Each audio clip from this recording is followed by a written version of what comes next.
Les titres de ce 12h45, le président du Faso, le capitaine Ibrahim Traoré, s'est entretenu avec la presse hier à l'occasion du premier anniversaire de la proclamation de la révolution progressiste populaire. Le président a affirmé que les forces armées ont reconquis plusieurs localités, contribuant ainsi à la réduction du nombre de personnes déplacées internes. Le chef de l'État a également évoqué la situation de l'ex-président Paul-Henri Damiba. Selon lui, des éléments recueillis après la tentative de déstabilisation impliquaient plusieurs pays, y compris certains considérés jusque-là comme des partenaires et amis. La substance de cet entretien à suivre dans ce journal. Et puis, le Conseil des ministres d'hier a adopté un décret portant réforme majeure de l'Office national de l'eau et de l'assainissement ONEA. Désormais, le prix du mètre cube d'eau est harmonisé à 198 francs CFA, aussi bien en milieu rural qu'urbain. Cette réforme confie à l'ONEA la gestion de l'eau potable et de l'assainissement sur l'ensemble du territoire burkinabé, une mesure qui introduit des changements importants dans la politique tarifaire, a précisé le ministre d'État, ministre en charge de l'eau et de l'assainissement que vous entendrez dans cette édition. Ce sont les principaux titres de ce Savane Midi. Mesdames et messieurs, bonjour. Ravi de vous retrouver pour le point de l'actualité. Je vous l'annonçais en titre, le chef de l'État était hier face à la presse nationale et internationale. Plusieurs questions ont été abordées par les hommes de médias et le président du Faso. Quelques grands points évoqués à l'occasion du grand entretien d'hier avec Issa Oumar Ati. Lors de son entretien avec les médias nationaux et internationaux, qui a duré plus de 2 heures, le capitaine Ibrahim Traoré n'a pas mâché ses mots pour remettre les pendules à l'heure sur plusieurs sujets d'actualité. Abordant la question de l'extradition de l'ancien président Paul-Henri Sandaogo Damiba, le chef de l'État affirme que l'intéressé serait impliqué dans plusieurs tentatives de déstabilisation. Il souligne la complexité du dossier qui impliquerait plusieurs pays ainsi que diverses personnalités. Par ailleurs, précise-t-il, la justice burkinabé poursuit ses investigations afin de situer les responsabilités. S'agissant du projet de loi sur les libertés religieuses, le capitaine Ibrahim Traoré estime que beaucoup de personnes n'en comprennent pas encore l'esprit. Selon lui, il s'agit avant tout d'une loi destinée à mieux protéger les religions. Sur le plan de la reconquête du territoire, le chef de l'État fait état d'avancées significatives sur le terrain. Il évoque la reprise de plusieurs localités, notamment dans le nord, autour de Djibo, ainsi que dans l'est du pays, y compris des zones restées hors contrôle depuis près d'une décennie. Il mentionne également une progression vers les frontières, en particulier en direction du Bénin. Le chef suprême des forces armées nationales a aussi abordé la question des incidents répétés à la frontière entre le Burkina Faso et la Côte d'Ivoire. Il dénonce l'attitude de certains États africains qu'il accuse de dépendance vis-à-vis des puissances étrangères, tout en réaffirmant la volonté du Burkina Faso de défendre sa souveraineté. Enfin, le capitaine Ibrahim Traoré a averti que son pays, déjà engagé dans une guerre contre le terrorisme, n'hésiterait pas à répondre à toute provocation, y compris par la force.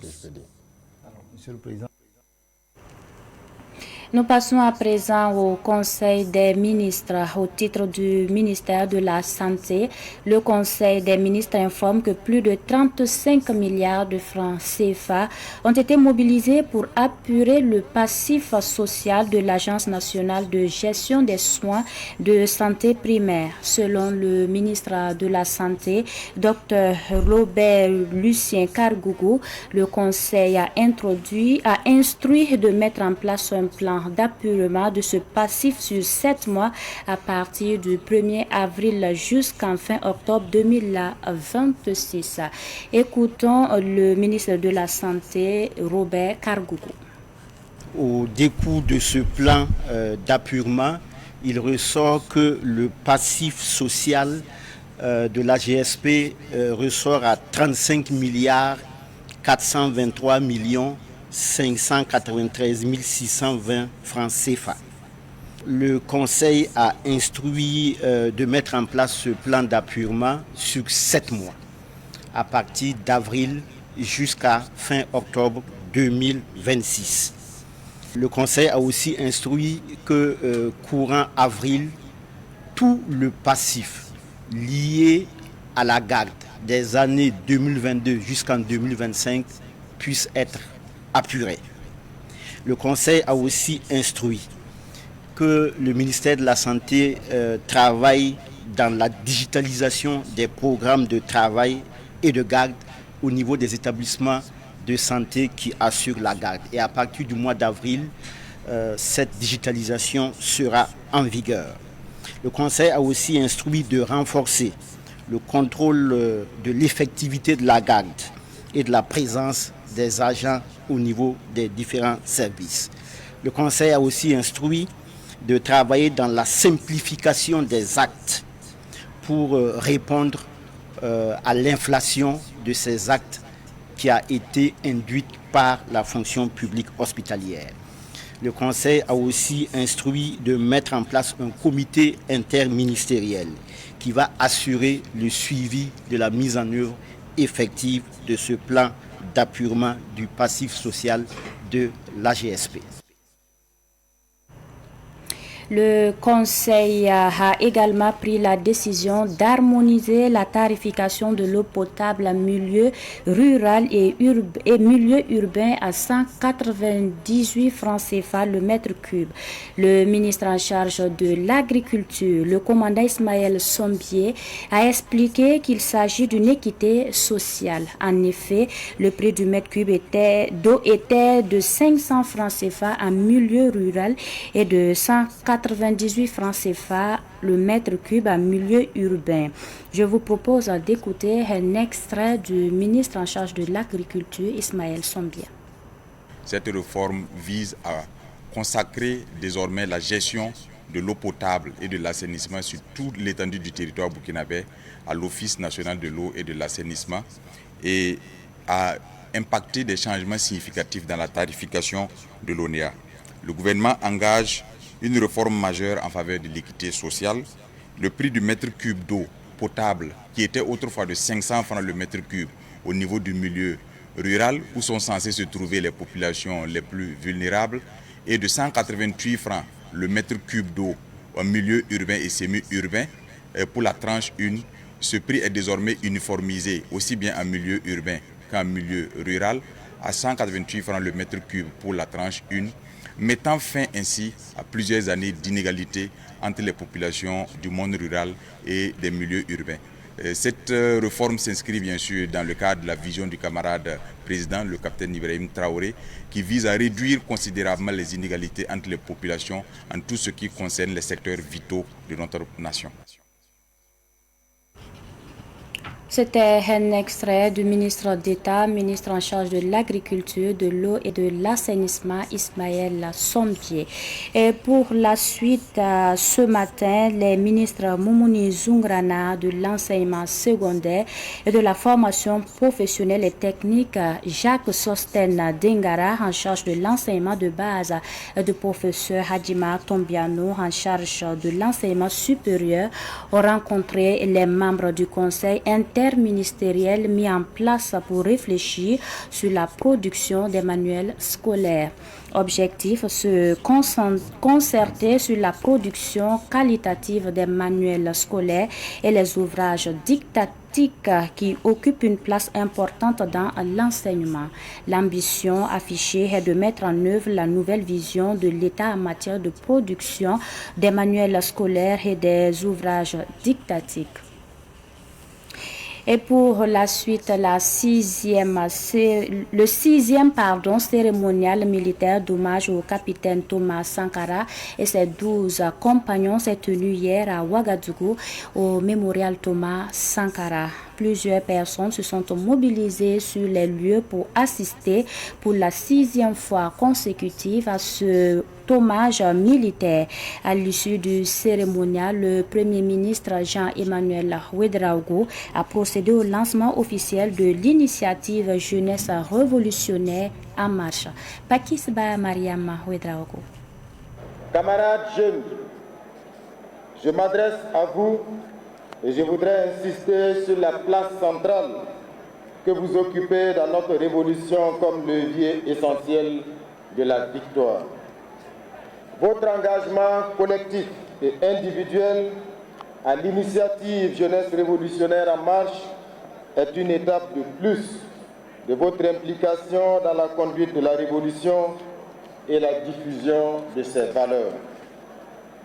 En effet, en vous mettant en marche, vous dites non à l'impérialisme, non aux ingérences extérieures dans les affaires des communautés souveraines de l'AES, non aux agressions et oppressions fondées sur l'injustice internationale, non au pillage de nos ressources, non au néocolonialisme. Camarades jeunes, je vous invite à participer aux activités prévues dans toutes les provinces et les communes. Elles rendent hommage à nos martyrs, renforcent notre compréhension de la révolution, ancrent l'esprit révolutionnaire et renforcent l'engagement patriotique.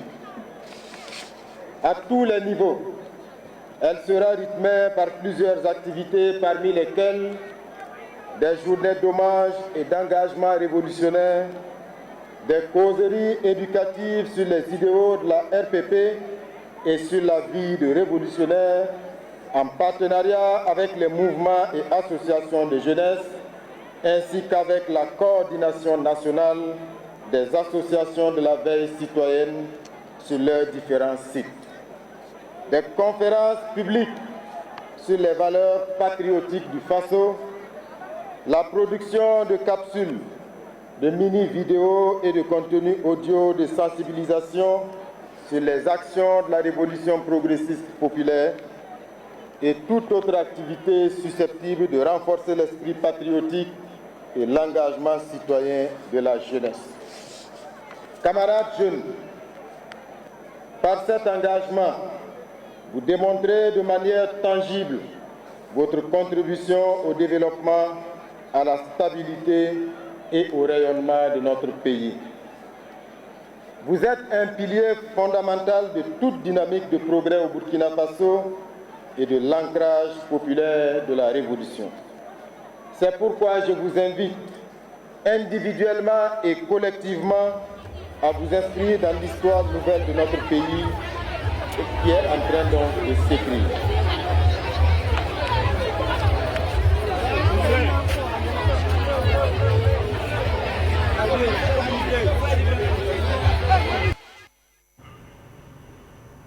Dans une démarche similaire et cette fois-ci en sport qui se veut être un levier de mobilisation. À Kombisiri, le lancement de l'initiative Jeunesse révolutionnaire en marche a donné lieu hier à une forte mobilisation citoyenne. Entre cross populaire et hommage solennel, la jeunesse de Bazega a réaffirmé son engagement autour des idéaux de la révolution.